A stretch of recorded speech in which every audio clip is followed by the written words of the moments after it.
Hi, I'm Ben, or otherwise known as the adventurous, crazy, energetic one.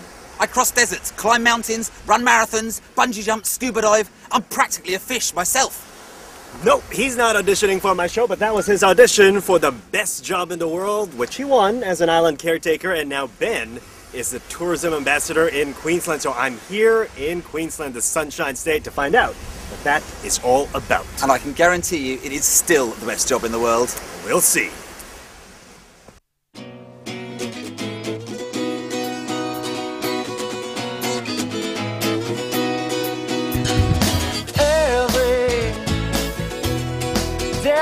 Up older, so many people ask me why. Waking up 3 in the morning, getting home way too late. 7 days of 24, walking in these shoes is what I get paid to.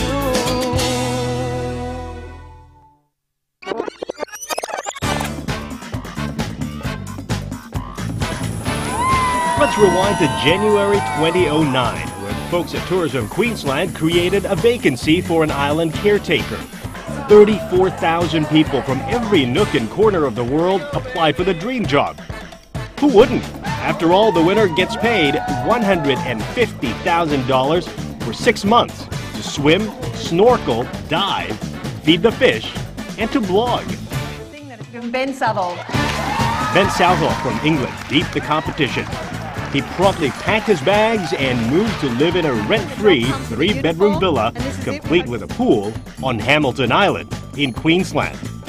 Ben had applied and got the best job in the world. The biggest question that people ask me is usually, was it the best job in the world? It's the usual answer, and the one I've got for me is, it was for me. It might not have been for a lot of people because it was so busy. The job itself was full on. It was 9 to 5. For the daytime experiences, and then I'd start work at 5 in the evening and work until maybe 10 or 11 o'clock at night. But it was busy and it was a fun job and I loved it. Ben excelled so much as an island caretaker that after his stint ended, he got another job offer, this time as Queensland Tourism Ambassador. So what does he have to do? Well, he needs to know this state, which is a whopping 2,400 times the size of Singapore inside out. And to do that, he has to literally climb every mountain or cross any sea. In short, Ben has to try out every activity that a potential holidaymaker would be likely to experience, so he can tell people firsthand how each adventure feels like. Who needs an office when you've got one like this? And I tugged along.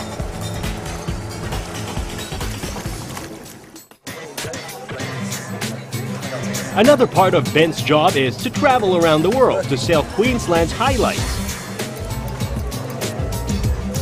Since he started his job 6 months ago, he has traveled to 10 different countries.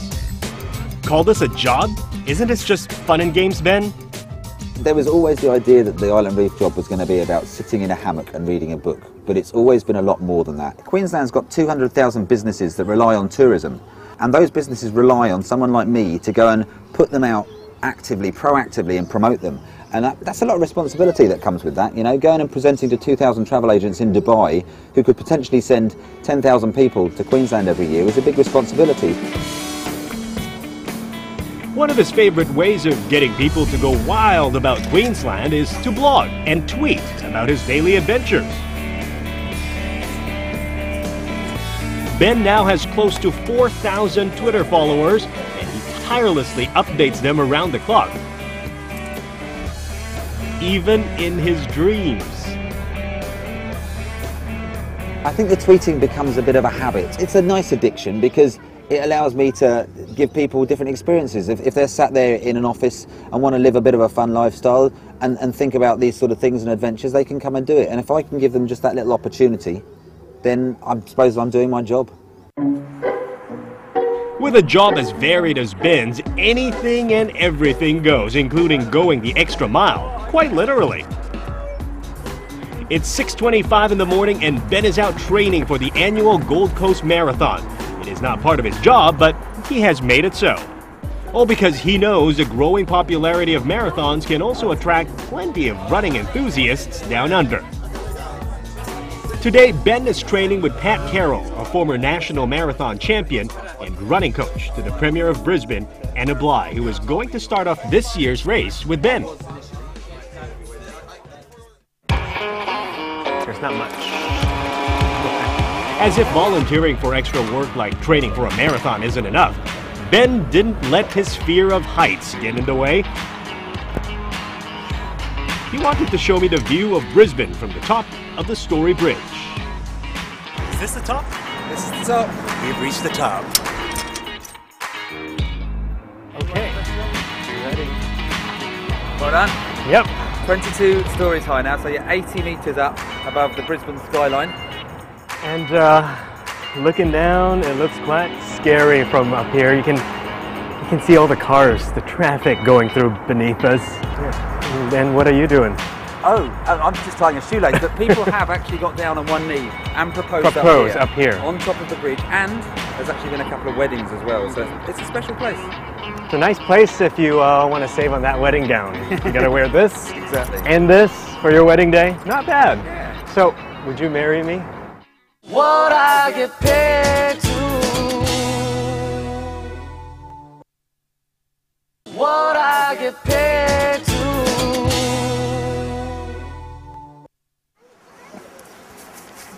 Well, Queensland is known as the land of sun, sea, and a lot of sand. So we're here putting on the sunblock today. Because we're going to check out Moreton Island. It's the 4th largest sand island in the world, and, well...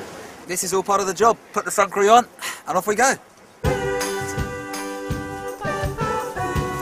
There are over 300 islands in the Great Barrier Reef, and this industrious island hopper has already checked out 62 of them. But how does he differentiate one island from the next?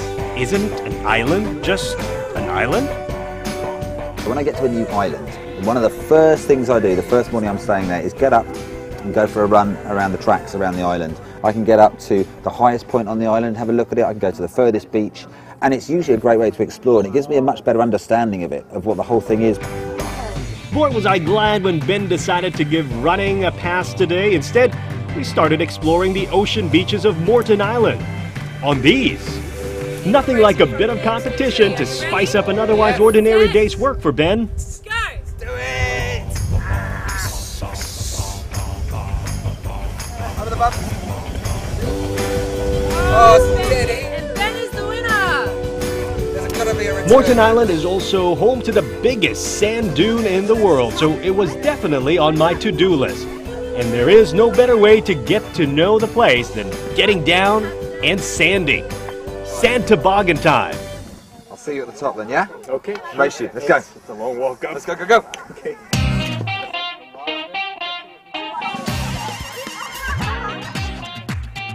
She's having sand for lunch. Definitely not the way to do it, isn't it? We're going down!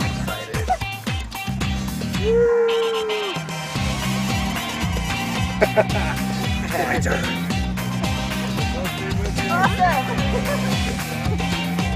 Alright, we'll set you guys a challenge. First one down wins. Ready? Yep. Start running. Let's do it.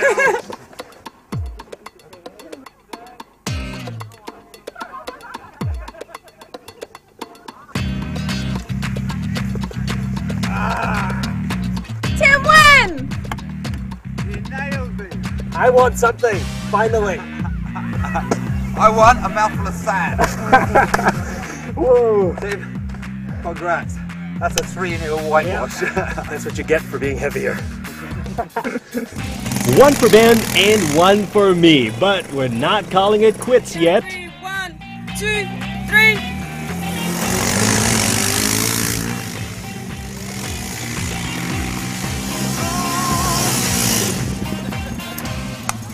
I think we're a bit safer now, but I think an honourable mention has to go to Tim for being the most likely to die. How did